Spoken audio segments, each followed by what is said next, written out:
Live from New Delhi, you're watching DD India, India's voice to the world. This is News Hour. I'm Mark Lynn. Namaskar. Coming up in the next hour. India's Prime Minister Narendra Modi offers prayers at Sri Ranganatha Swami Temple in Tiruchirappalli. Also prays at Lord Ramanatha Swami Temple in Rameshwaram after a holy dip in the sea.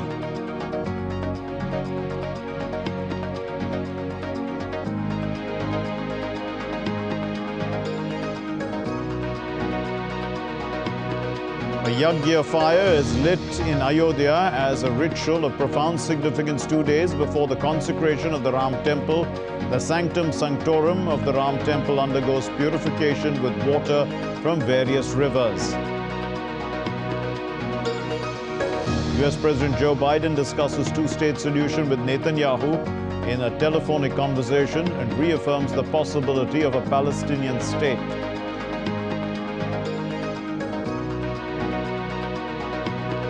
US Senator Tim Scott endorses Donald Trump as the Republican candidate. Tim's endorsement comes as a blow to the other contender, Nikki Haley.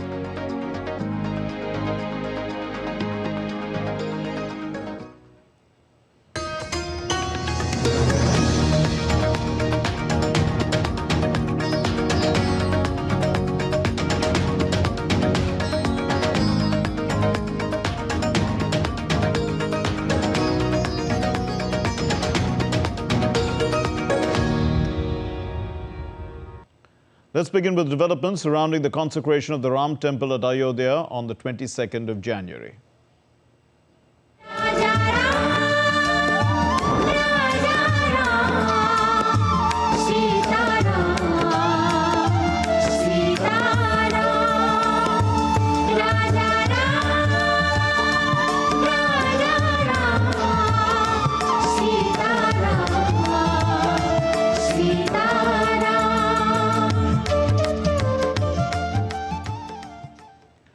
Preparations for the consecration ceremony of the Ram idol at the temple in Ayodhya are on in full swing. Rituals and events commenced on January 16 with a 4-foot 3-inch idol of Lord Ram set to be consecrated on January. Has shared hymns and stories of Lord Ram sung by people from Mauritius. In a tweet, the Prime Minister wrote, "The wonderful people of Mauritius have preserved their traditions, and this includes Ram Bhakti through kathas and bhajans. Great to see such deep cultural roots and devotion thriving for so many years."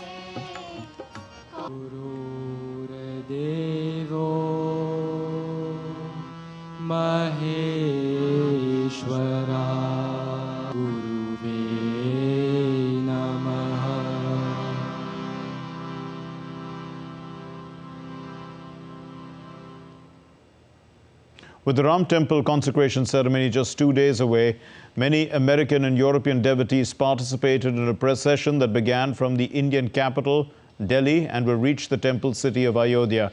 The holy procession was organized by the International Society for Krishna Consciousness.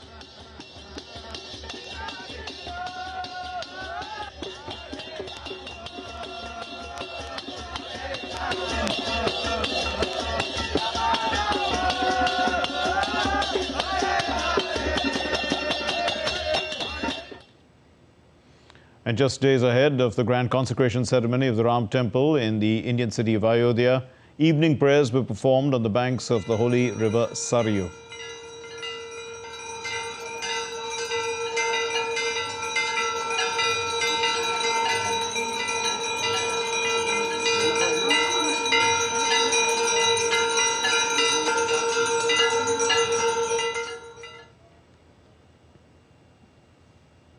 Ram Lalla is coming in Ayodhya.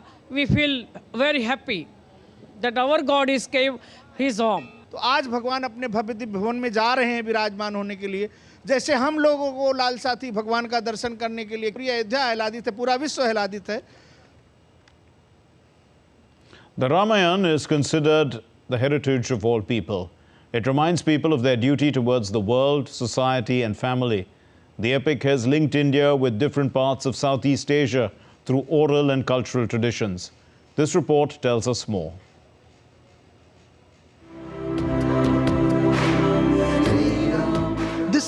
imposing structure, the Ram temple is in the traditional Nagar style.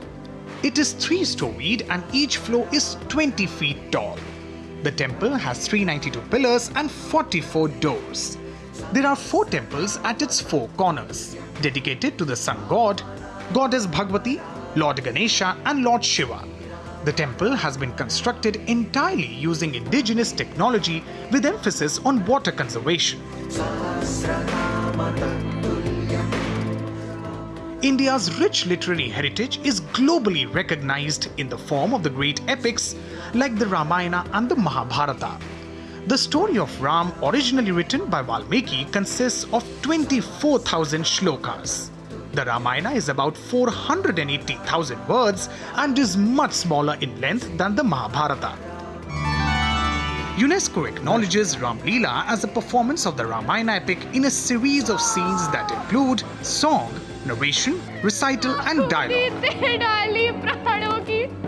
The most representative Ram Leelas are those of Ayodhya, Ramnagar, Banaras, Vrindavan, Almora, Satna and Madhubani.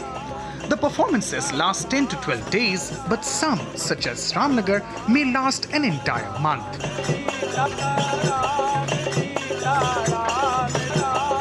The story of the Ramayana binds the cultures of India and Thailand.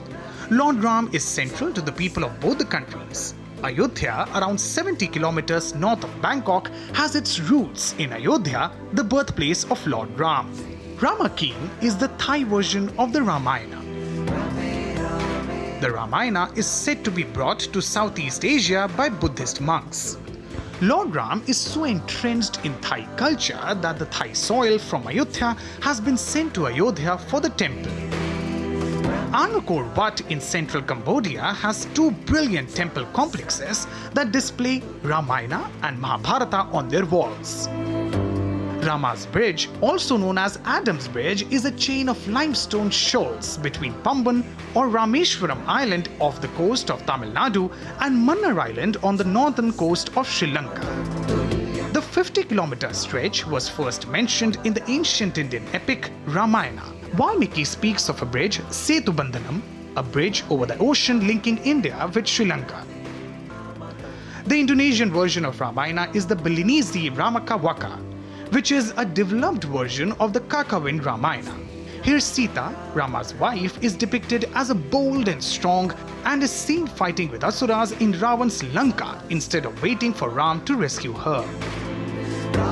The Ramayana circuit includes major pilgrim sites in India and Nepal related to Ramayana, such as Ayodhya in Uttar Pradesh and Janakpur in Nepal, believed to be the birthplace of Sita. The Ayodhya Ram temple will no doubt become an important pilgrimage center for Hindus. It is revered as the birthplace of Lord Ram. Also, as per Hindu cosmology, Ayodhya is believed to have existed since the Treta Yuga, the second age in the cycle of 4 yugas. Bureau Report, DD India. Well, the Ramayana definitely holds international significance because of its global cultural impact and influence on various societies beyond the Indian origin. Let's take a look at this report. South Korea has a special connection with Ayodhya. It hosts hundreds of South Koreans every year. They visit the Holy Land to pay tribute to Queen Hyeonggok. According to a legendary tale in South Korea, during the 1st century, Princess Surinata, the Queen of Ayodhya, is said to have travelled to Korea to marry King Kim Suro around 2000 years ago.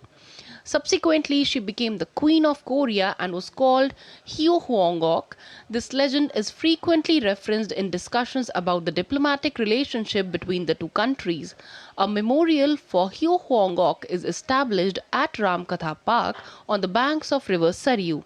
This memorial plaza has played a noteworthy role in shaping the diplomatic landscape between India and South Korea.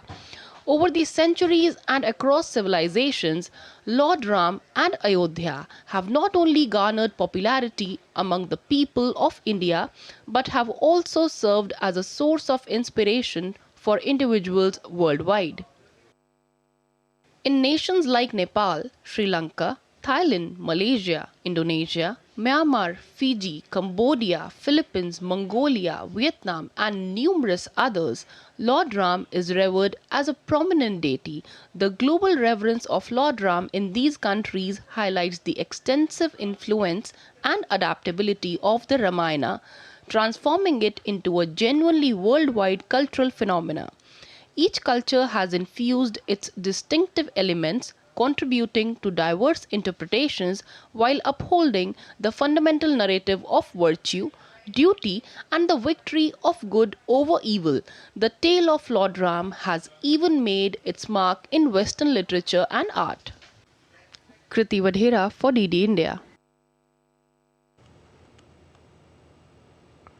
And our correspondent Siddharth Bharadwaj now joins us from Ayodhya with an update on what's happening there. Well, Siddharth, run us through the program, what we are expecting to happen on the 22nd. Well, a very good evening to you, Mark. And, as I'm here in the temple town, the holy temple town, Ayodhya, excitement is building up in the air as, the big day approaches near 22nd of January, Pran Pratishtha. Everyone is waiting for this big day. And, more than 7,000, perhaps 8,000 invitees are expected to be here, VVIPs. And for that, proper arrangements, are being made in terms of security, in terms of their stay, because it's a big event. And apart from that, as you see, I'm here at the Sanctum Ghat. The excitement is just in the air. Ayodhya, is covered with vibrant lights as the sun sets here. As you can see behind me, the vibrant lights, there's a light show which happens here every day. And as you can see, Sanctum Ghat, people come here and they take part in it.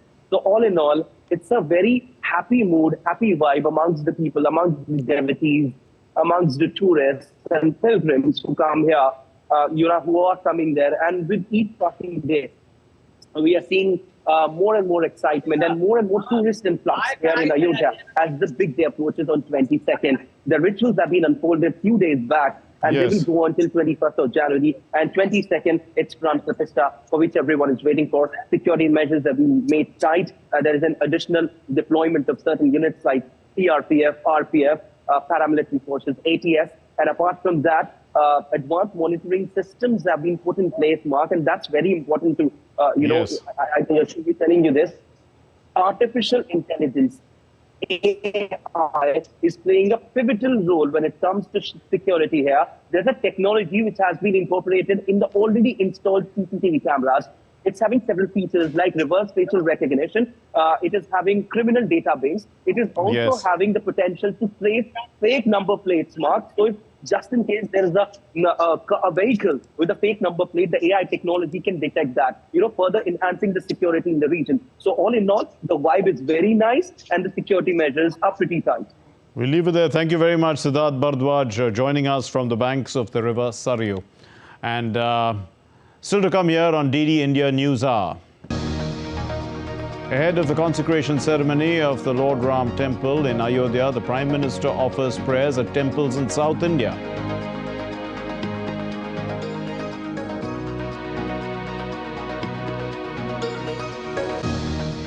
External Affairs Minister Dr. S. Jaishankar pushes for UN reforms at the NAM Summit.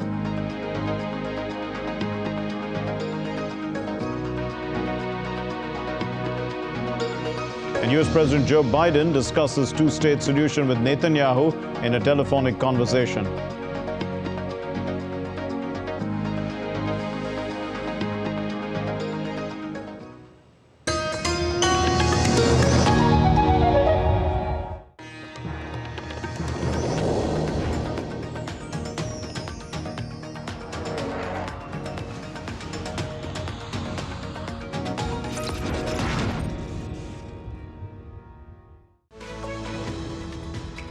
We just don't bring you the news as it unfolds. We get to the heart of the matter. We don't just present facts. We demystify complex social, political, and economic events. We break stories that shape the world's present and future because you deserve the truth. I am Tanvi Taneja from New Delhi. I'm Ollie Barrett from London. I'm Nick Harper from Washington, D.C.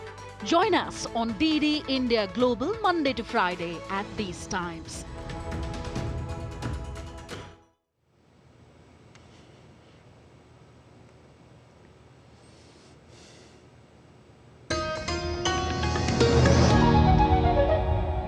You're watching DD India News Hour. My name is Mark Lynn. Ahead of the consecration ceremony of the Lord Ram Temple in Ayodhya, India's Prime Minister Narendra Modi is visiting temples of Tamil Nadu. The Prime Minister visited the Sri Ranganatha Swami Temple in Sri Arulmigu Ramanatha Temple as well. India's Prime Minister Narendra Modi embarks on pilgrimage to key temples across the country, connecting with the sacred locations mentioned in the epic Ramayana.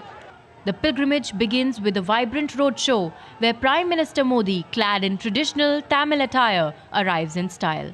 Standing on the running board of his car, he waved at the enthusiastic crowd. The air resonates with chants of Jai Shri Ram as people gather at vantage points to catch a glimpse of their leader. PM Modi then visited the ancient Sri Ranganatha Swami Temple, a revered Vaishnavite temple of Tamil Nadu. PM Modi, wearing a spotless veshti and Angavastram, enters the temple. The temple priests bestow upon him the divine Sadari, a crown symbolizing Lord Vishnu's blessings. The journey takes an enchanting turn as Modi encounters an elephant at the temple in Tiruchirappalli. Dressed in simple traditional wear, he shares a moment with the majestic creature. At the temple associated with Lord Vishnu, the Prime Minister listens to a scholar reciting verses from the Kambaramayanam, one of the oldest versions of the Ramayana. As Prime Minister Modi continues his pilgrimage, each temple becomes a chapter in the sacred narrative of the Ramayana.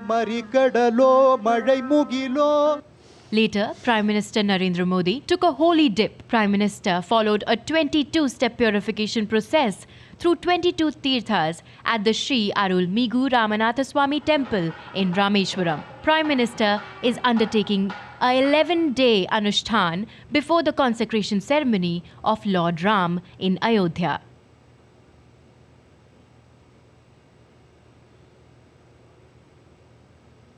Prime Minister Narendra Modi also graced the sacred Sri Arulmigu Ramanatha Swami Temple in Rameshwaram, dedicated to Lord Shiva. It's believed that the lingam was installed by Lord Rama and Goddess Sita.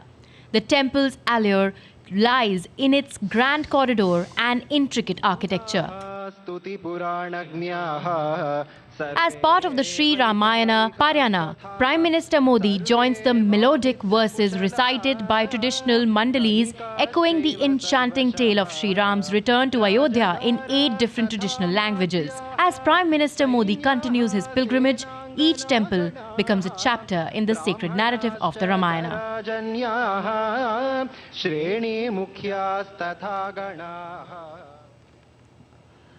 India's External Affairs Minister Dr. S. Jaishankar delivered India's statement at the 19th NAM Summit in Kampala. Dr. Jaishankar touched upon a number of issues including food, energy and health security.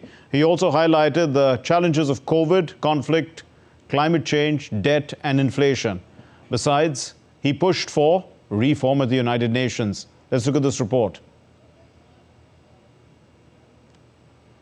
Indian Foreign Minister Dr. S. Jaishankar addressed the non-aligned movement NAM countries and urged them to unite against forces that weaken their economic security. Speaking at the 19th NAM summit in Uganda's capital Kampala, Jaishankar emphasized India's unwavering commitment as Vishwamitra to global solidarity and cooperation. Jaishankar emphasized the need for courage in asserting rights and demands. He highlighted the changing capacities and self-belief, urging nations to be bold in sharing, cooperating and strengthening each other, as this would bring about positive changes globally. He invited them to send a message that NAM's voice is here to stay and grow. Jaishankar shed light on various challenges associated with non-aligned movement, including climate change, the impact of the COVID pandemic, global conflict, and economic challenges such as debt, inflation, and developmental hurdles. He highlighted the ongoing struggle in Gaza and discussing India's role as a global friend and participant in vaccine diplomacy. He underlined the importance of creating regional economic hubs and resilient supply chains. Jaishankar named India as the world friends, citing 600 projects in 78 countries, illustrating India's commitment to vaccine diplomacy and first responder activities. Jaishankar stressed the urgency of finding a permanent solution to humanitarian crises, emphasizing the rejection of terrorism and release of hostages. Jaishankar also held bilateral meeting with his counterpart on the sidelines of the NAM summit in Kampala. On Saturday, he met with Palestinian Foreign Minister Dr. Riyad al-Maliki. In a post on X, he said, had a detailed and comprehensive discussion on the ongoing conflict in Gaza, exchanged views on its humanitarian and political dimensions, reiterated India's support for a two-nation solution, agreed to remain in touch. Jaishankar also met with Secretary for Foreign Affairs of the Philippines. He said, assist favorable development in our trade, investment and security partnership, discuss matters pertaining to security, stability and rule of law in the Indo-Pacific. Jaishankar also met Sri Lankan President Ranil Wickremesinghe in Kampala. In a post on X, he said, appreciate his continued guidance for the advancement of our bilateral activities. India's commitment is reflected in our neighborhood first and Sagar policy. Jaishankar also held talks with Uganda Foreign Minister and thanked him for the excellent arrangements for the NAM summit. He said, assured India's wholehearted support for Uganda's chairship, noted the progress in our bilateral cooperation since my April 2023 visit. Direct flights, training and exchanges and commencements of the NFSU campuses are among notable developments. Meanwhile, Commonwealth Secretary General Patricia Scotland said that India has always been at the heart of the non-aligned movement. India has always been at the heart of the non-aligned movement and has provided great help, great support for many of the developing countries who have watched India's exponential growth, watched how India has grappled with the same challenges which are affecting so many of the developing countries. India's Minister of State for External Affairs V. Muralidharan will also be on a 3-day visit to Uganda's capital Kampala. During his visit, Muralidharan will participate in the 3rd South Summit of the Group of 77 and China. The theme of the summit, Leaving No One Behind, sits in line with India's vision of Vasudha Kutumbakam. The world is one family, and leaders of this cross-regional group will meet with the aim of strengthening cooperation among its 134 member states. During the summit, India's minister will deliver India's national statement and hold bilateral engagement with his counterparts, especially from the G77 member states. Muralidharan will also interact with the Indian community in Uganda. Syed Afsarul Hassan for DD India. The Israel-Hamas conflict has entered the 106th day. Amid the ongoing conflict, the US President Joe Biden held talks with his Israeli counterpart, actually not quite counterpart, but Prime Minister Benjamin Netanyahu. And during the conversation, President Biden reiterated his vision of a two-state solution. They discussed efforts as well to rescue the remaining hostages. Let's take a look at this report. US President Joe Biden and Israeli Prime Minister Benjamin Netanyahu discussed the latest developments in Israel and Gaza in their first conversation for nearly a month. President Biden said that independent state for Palestinians still possible. There are a number of types of two-state solutions. There's a number of countries that are members of the UN that are still don't have their own military. A number of states that have limitations on it. And so I think there's ways in which this could work. International community, including the US, have urged a revival of the long-dormant two-state solution in which a future Palestinian state would sit side by side with an Israeli one. However, earlier on Thursday, Israeli Prime Minister Netanyahu declined the prospect of Palestinian statehood and said he did not guarantee his nation's security. For 30 years, I have been very consistent, and I say a simple thing. This conflict is not about the absence of a state, a Palestinian state, but the existence of a state, a Jewish state.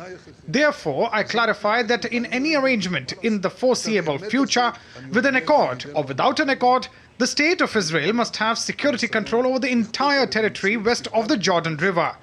I tell this truth to our American friends, and I also stop the attempt to impose a reality on us that would harm Israel's security. Israeli army continued to strike Hamas infrastructure and weapons throughout the Gaza Strip. On Saturday, the army released aerial footage which shows the activity and strikes against Hamas targets. Netanyahu repeatedly said that Israel would not halt its offensive until its goals are achieved. The staggering cost of the war has led to increasing calls from the international community to halt the offensive. After giving close support to Israel, Biden urged Netanyahu to spell out his vision for post-war Gaza. Aman Kumar Himanshu's report for DD India.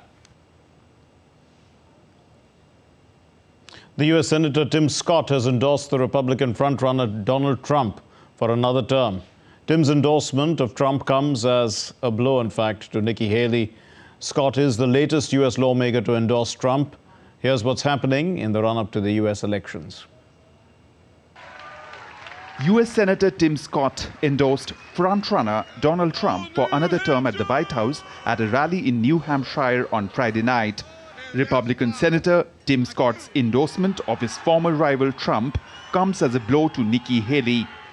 We have tremendous numbers of endorsements. They're pouring in right now. But having Tim is very important. So now is the time, and you see that through what was just said, for the Republican Party to unify. We have to unify. We have to go after these crazy people that we're dealing with. Republican presidential candidate Nikki Haley's supporters flocked to New Hampshire to watch the former South Carolina governor campaign in New Hampshire. Haley is campaigning throughout the state before next Tuesday's GOP primary. Haley is feverishly trying to close the gap as the state is widely seen as one of her best shots to score a win off the former president and keep her campaign hopes alive. Republican presidential candidate and Florida Governor Ron DeSantis said that there is a segment of the Republican voter base that doesn't want to do the Trump thing again. Here's the deal. Republican voters, we saw in Iowa, half wanted him, half didn't, roughly. The turnout was abysmal. There's terrible enthusiasm right now based off that result. We'll see what happens here. And I think it's because you have some folks on our side who don't want to do the Trump thing again. And they checked out. And they checked out of the caucus. These were folks we were courting to be able to come out. And they didn't because I think they bought into the idea of the inevitability. DeSantis came in a distant second to former President Donald Trump in Monday's Iowa caucus, the first Republican presidential nominating contest. Bureau Report, DD India. The German parliament on Friday approved a bill making it easier to acquire German nationality and has put an end to the dual citizenship ban. The new law is largely aimed at integration and skilled worker attraction in the country. It was put forward by the Chancellor Olaf Scholz's socially liberal coalition and passed by the Bundestag on Friday by a 382 to 234 vote, with 23 lawmakers abstaining. With new legislation, immigrants in Germany will become eligible for citizenship after 5 years as opposed to the previous rule of 8 years. German-born children would automatically become citizens if one of their parents has been a legal resident for 5 years. Still to come here on DD India News Hour. Republic Day parade rehearsals are in full swing in India's capital, Delhi, ahead of the 75th Republic Day celebrations on the 26th of January. The Indian government says more than 50 million people have benefited from free health services during the ongoing Viksit Bharat Sankalp Yatra.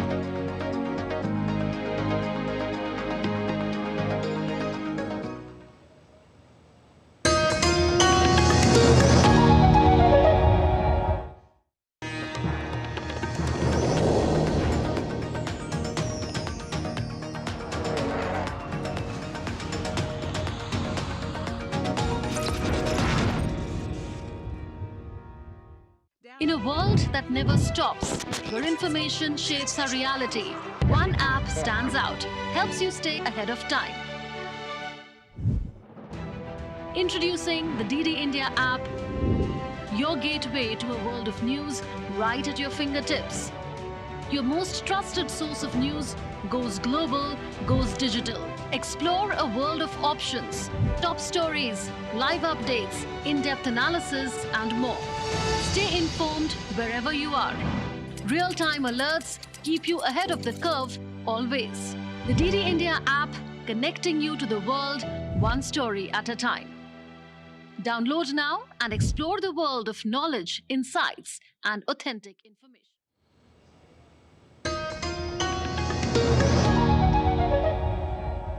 You're watching DD India News Hour. I'm Mark Lynn. Here's a recap of our main stories.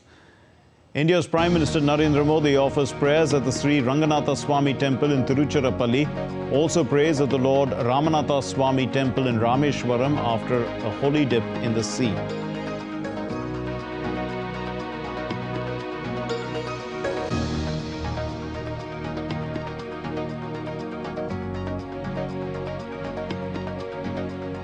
A Yajna fire is lit in Ayodhya as a ritual of profound significance 2 days before the consecration of the Ram temple.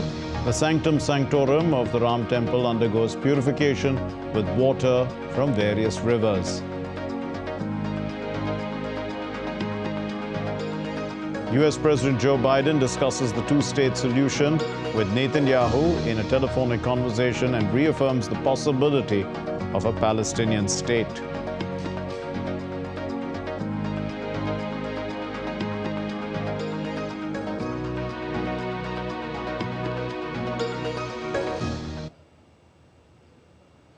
Ahead of the big day in Ayodhya, a number of Hindu pilgrims have started descending on the holy city of Ayodhya. Our correspondent Siddharth Bharadwaj talks to some of them. They highlighted the importance of the consecration ceremony. I have some special guests with me. They are from PSS group and they're the disciples of Param Pujnya Ashutosh Samvari. Let me just talk to them on this, as the momentous occasion approaches near. How excited are you and how do you think how geared up Ayodhya is? Yeah, I'm very excited and I can see that the whole of Ayodhya is really excited and around the world they're celebrating as well. After this 500 years of struggle, why is this happening now? Have you thought about that? Have you thought why, after so much time, it's happening now? And it's happening now because, well, the sons and Mahapurush, they do their tyag, they do their tapasya, they do their gyan sadhana. And through that, then these yug parivartan, these changes happen. And through these changes, new ages come. And how are you liking the transformation Ayodhya is going through? I would like to say this is really wonderful. You know what, looking at Ayodhya and how much things have changed, now quickly things change. Even running up to the 22nd, things are still happening. They're happening overnight. And how are they happening? Because in Bharat, everyone has the mindset of get up and do it. And the thing is, this is what has been lost in the world. This is what the West took away from us. And then we started falling into a sort of a servant mindset. And the thing is, that's happening here of Ramji's Sthapna. The reason why it's really important is because everyone is now waking up to what their true selves are. So it's a really beautiful time and we're really happy to be here. Definitely. I would like to ask you, as the influx of tourists is coming more and more in Ayodhya, how are you liking it? How are you like the overall environment here in Ayodhya now that the big day is approaching? Of course, it's really a happy and a very great moment which is a proof that Bharatiya Sanskriti is the best. People all over the world are coming to Ayodhya, to Bhagwan Ram, the Lord Ram's Janmabhoomi. And it's evident from this fact that Bharatiya Sanskriti, Adhyatma are the center point, the focus of the whole world. Well, definitely. So as you can see, the excitement is certainly buzzing in the air. With camera person Lalit, this is Siddharth Bharadwaj reporting for DD India in Ayodhya. And Ayodhya is all decked up for the consecration ceremony of Lord Ram on January 22. Preparations are on in full swing and people from across the country have thronged to celebrate the occasion. Our correspondent Meghna Dev gets us more. I am in Ayodhya and this is the the beauty of Ayodhya, the way Ayodhya has been decked up. This is the Surya Stamp depicting the sun, and when we actually see that this place has been decorated with all lamps, lights, flowers and much more, and Ayodhya has been decorated just like it's a festival, and undoubtedly the people here are actually waiting for the ceremony, the consecration ceremony that will be happening on 22nd of January, and the preparation of which are in their last lap, and the preparations are going on in full swing. I'll bring to you what's in there in Ayodhya, the place where all this, if we can say, all the festivities are happening, and it's decked up beautifully, adorned with lights, adorned with flowers and much more. India's Defence Minister Rajnath Singh today visited the Republic Day camp at Delhi Cant, and the Defence Minister reviewed an impressive guard of honour presented by the cadets representing the Army, Navy and Air Force wings of the NCC, the National Cadet Corps.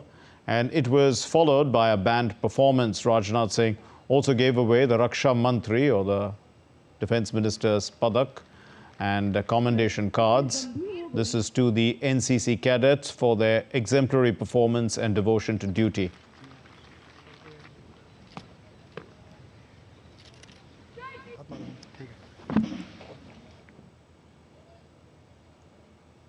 आप युवाओं के अंदर राष्ट्रवाद की भावना को जागृत करता है, और राष्ट्रवाद की ही भावना जागृत नहीं करता, बल्कि मैं मानता हूं कि नेशनल प्राइड, एक सेंस ऑफ नेशनल प्राइड भी आप लोगों के अंदर एनसीसी में आने के कारण पैदा होती है। और नेशनल प्राइड ये मनुष्य के हृदय की सबसे बलवती भावना होती है जो एनसीसी ज्वाइन करने के साथ आपको मिलते हैं। और यह सारी चीजें एक व्यक्ति के रूप में मैं समझता हूं कि आपके व्यक्तित्व का कॉम्प्रिहेंसिव डेवलपमेंट यानी सर्वांगीण विकास करती है। Republic Day parade rehearsals are in full swing in India's capital ahead of the 75th Republic Day celebrations on the 26th of January. A full dress rehearsal will take place on the 23rd of January. A French band also participated in the rehearsals. The security arrangements in New Delhi, they have been enhanced. The landing and takeoff of non-scheduled flights and charter flights have been restricted from the 19th to the 25th of January. On the 26th of January, no flights will be allowed to take off or land during the restricted hours in Delhi.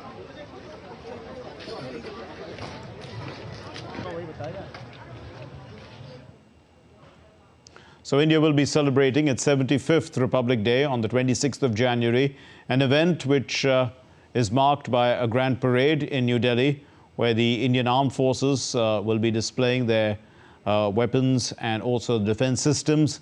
Now this year, a key focus will be on the display of what's called Atmanirbharta, or self-reliance.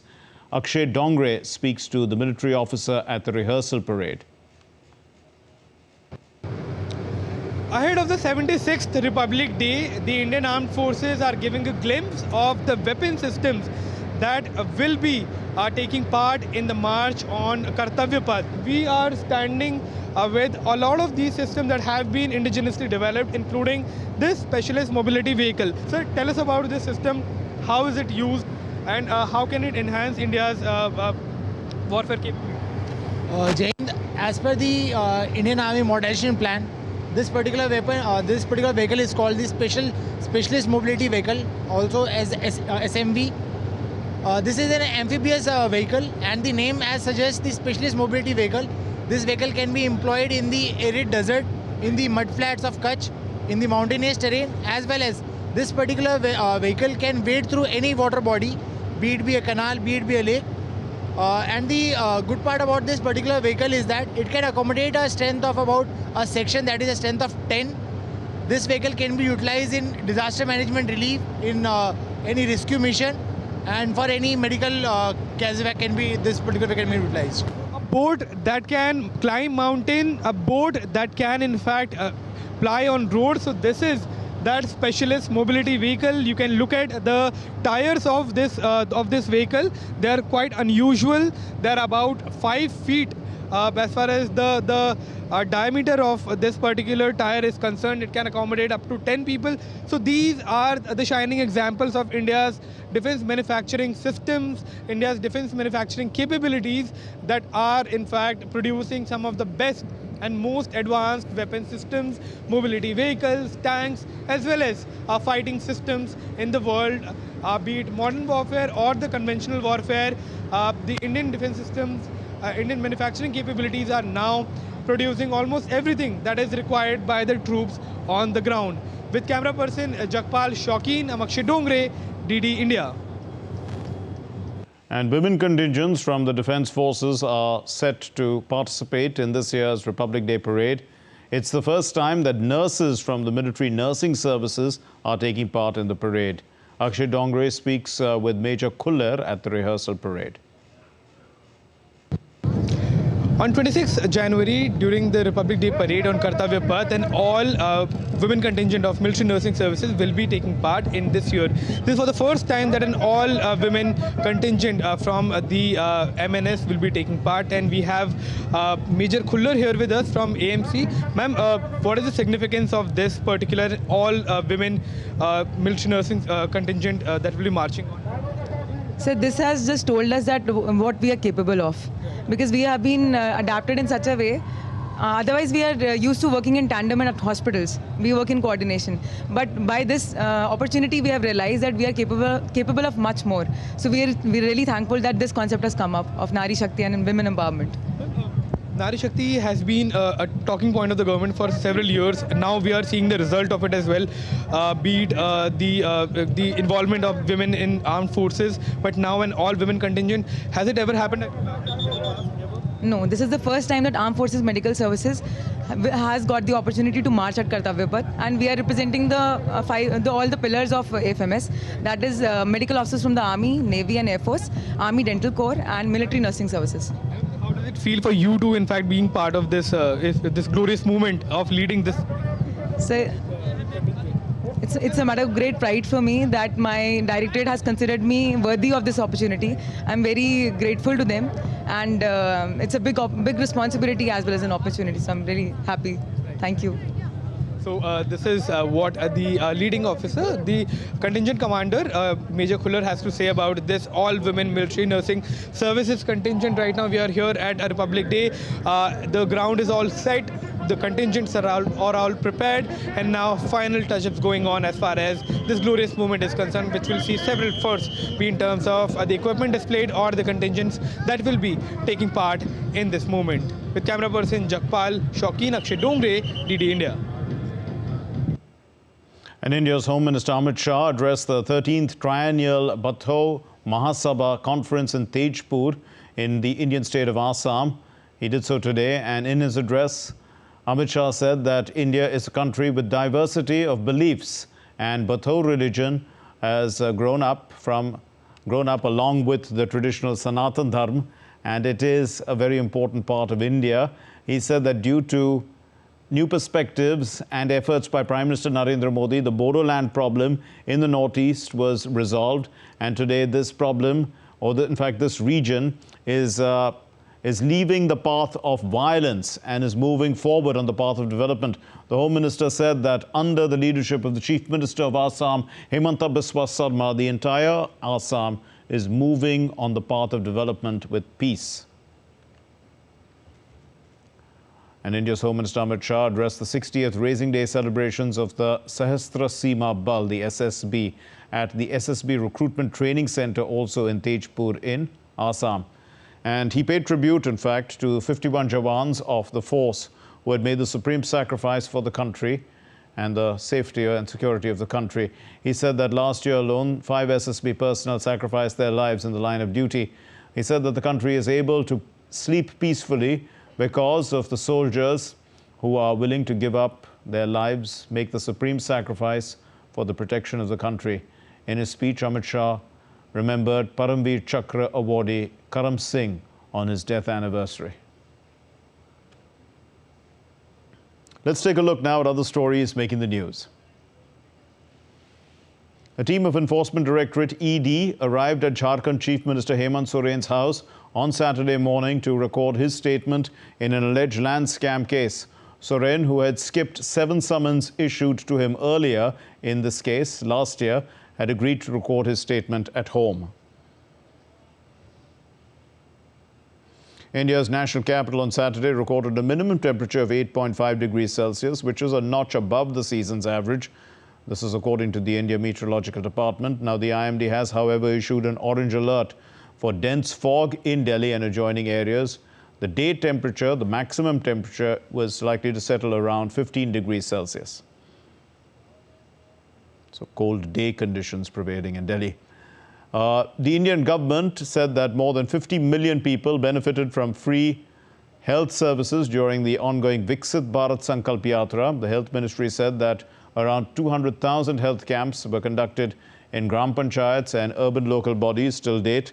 The ministry said that more than 6.1 million Ayushman cards have been created at the camps under the Ayushman Bharat Pradhan Mantri Jan Arogya Yojana. Now, still to come here on DD India News Hour. Millions of residents of the United States remain under the grip of cold weather, extreme frigid weather. Australia's weather forecast has warned of bushfires affecting a large area as the western region of the country may witness extreme heat waves.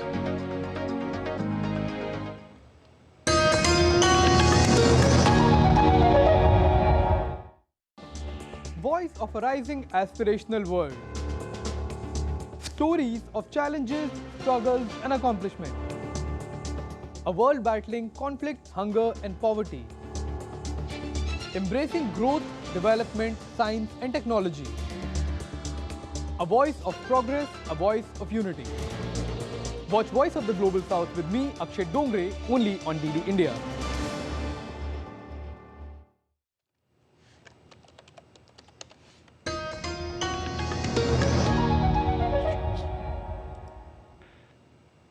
You're watching DD India News Hour. I'm Mark Lynn, and we're privileged to have with us Professor K.G. Suresh, Vice Chancellor of the Makanlal Chaturvedi University in Bhopal. Thank you very much, sir, for being with us. Now, we're going to be discussing about the Ram Temple and the cultural significance of it. So first, let's talk about, we've seen that the influence of the Ramayana across much of Southeast Asia. So how much would the Ram Temple add to this influence, you think, Mr. Suresh, Dr. Suresh? Absolutely. I think, Mark, Lord Ram has been a uniting factor, not just for India, but also has been, I would say, a symbol of India's cultural unity, of Indic culture. If you go to any part of Southeast Asia, whether it is Singapore, Malaysia, Indonesia, the Bali Islands, Thailand, Ram is all pervasive. In fact, the royal family of Thailand still uses the title Ram. Right. The monarchs still use that. Yes. You have cities by the name of Ayodhya. You have, Ramayana performances even in Cambodia, in Indonesia, which is a predominantly Islamic country. So that is how, Lord Ram or Ramayana has impacted the Southeast Asian culture. And across India, Ramayana has been translated into so many languages, in Malayalam, in Marathi, in Tamil, Kambar Ramayan, you just name it. And, yes. From, Kashmir to Kanyakumari, and literally in Kanyakumari, in Dhanushkodi, in Rameshwaram, and the Ram Setu, I think that, you can see that Ram Gaman Path in Chhattisgarh, in Madhya Pradesh, now they are going to create it. There is no part of the country where the footprint of Lord Ram is not there, because it is what for every Indian, every Bharatiya, Ram is not only a paragon of virtue, but he also symbolizes what good governance is all about, Indeed. what ideal kingship is all about. a family is like, the family values that India has always been known for. So he epitomizes Indian cultural values. So Ram is much more than a deity for us. Okay, but we've seen, Dr. Suresh, we've seen that Buddhist monks actually carried the oral traditions and or the rasa or the drama versions and musical depictions with them when they went to spread Buddhism to Southeast Asia. So to what extent, is Lord Ram part of the Buddhist tradition? Absolutely. You see, Lord Ram has never been, as I said, that specific to, he was, I use the term cultural icon, not religious.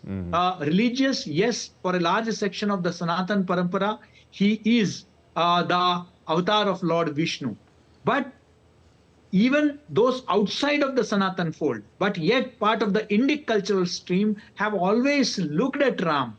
I mean, I would even go a step ahead and say that even the Semitic religions, particularly Islam, which came in close contact with Hinduism, even they looked at Ram as one of the prophets. They have mentioned it. Many poets have mentioned it. So that has been there have been a lot of poets who referred to him even as, Imam-e-Hind. So that is the impact that he made on the symbol of Ram made on people. So when Buddhists also traveled, it is across the world, when Ashoka sent his own son and daughter, wherever they went, they carried with them the essence of Bharatiya culture, and Ram was and is an integral part of that culture.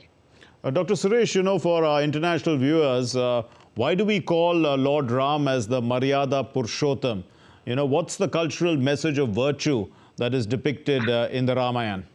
Absolutely. Maryada Purushottam means, the ideal among men, because he was seen as, and he continues to be seen as the ideal son, the ideal father, the ideal brother, the ideal husband. So you see that he goes to war, because he would not allow, because that is about women empowerment, about the integrity of women, that the dignity of women, that he will go and pick up a war with the most powerful, king of that time, Ravana, for the sake of the dignity of women. On the orders of his father, he would, without blinking his eye, he would leave for the forest, So for his brothers, he would, give everything. So that is the kind of ideal, human or ideal man that he was. So that is why he continues to inspire generations. He was a symbol of democratic functioning. Even after winning the Swarna Lanka, he decided to hand it over to Ravana's brother rather than usurp the kingdom for himself. He got Kishkinda after vanquishing Bali, but he gave it to Sugriv. So you see that a democratic principle which he espoused. We leave it there. Thank you very much, Dr. K.G. Suresh, Vice Chancellor of the Makanlal Chaturvedi National University of Journalism. Thank you very much for joining us and enlightening us on the importance of Maryada Purushottam and also the cultural significance of the Ramayana. Now, in Bangladesh, the public sector power companies, they are facing trouble in loan repayment to their Chinese creditors amid a foreign exchange crisis. The state-run power producer, Power Gen Limited, is the latest in the list, asking the Bangladesh government for help to pay Chinese loan installments. The BR Power Gen Limited owns 150 megawatts of power plant in Ghazipur, which remains idle for around 80% of the time. It was so last year, according to the media reports, and it was constructed with Chinese loans. In the year 2022-23, the public sector power producer signed an agreement with the Industrial and Commercial Bank of China and the Exim Bank of China for buyer's credit in a $129 million syndicated loan. And earlier last month, the Exim Bank of China had forewarned Bangladesh China Power Company Limited being marked as a defaulter due to the excessive delay in loan repayment. The company was supposed to pay $140.892 million as the sixth installment of the loan, of which it could pay $88.445 million, that is, until November 30th. Now, and $52.447 million remained unpaid until December 4th, while the cutoff date was December 8th. The Finance Division of the Government of Bangladesh had provided a sovereign guarantee in favor of the banking duo, ICBC and Exim Bank, against the loan. Millions of residents of the United States remain under the grip of extreme cold weather that brought snow, freezing temperatures and unsafe travel conditions. Heavy freezing rain warning was issued as a new wave of extreme cold and snow is expected to sweep through the central and eastern United States, which may intensify travel hazards and usher in brutally cold weekend. The Federal Emergency Management Agency of the United States launched disaster relief reforms as climate-driven events like floods, fires and cold have increased over the years. Australia's weather forecaster warned of bushfires affecting a large area as western region of the country may witness extreme heat wave. The Bureau of Meteorology released an extreme heat wave warning for the remote areas of Pilbara and also of Gascoyne. These are one of the largest states, stating that the temperature there, temperature could rise as high as 40 degrees Celsius over the weekend, heightening the risk of bushfires in an already high-risk fire season amid an El Nino weather phenomenon, causative agent of wildfires, cyclones and droughts. This comes after recent bushfire incidents in Perth earlier this month, as well as another one in December, prompted immediate evacuations. In the Indian state of Odisha, the annual dolphin census has begun. The census is underway in Satpara area of the Chilika Lake. The State Forest Department and the Chilka Development Authority, they are conducting the enumeration work. It will continue till the 23rd of this month, depending on the climate. The Assistant Forest Conservator said that at least 18 teams comprising of senior forest officials and local NGOs have been pressed into service. As per the data, 173 dolphins in the last year, of which 154 are Irrawaddy and 19 are bottlenose. These have been accounted for. And now we conclude. Thank you very much for joining us. Namaskar.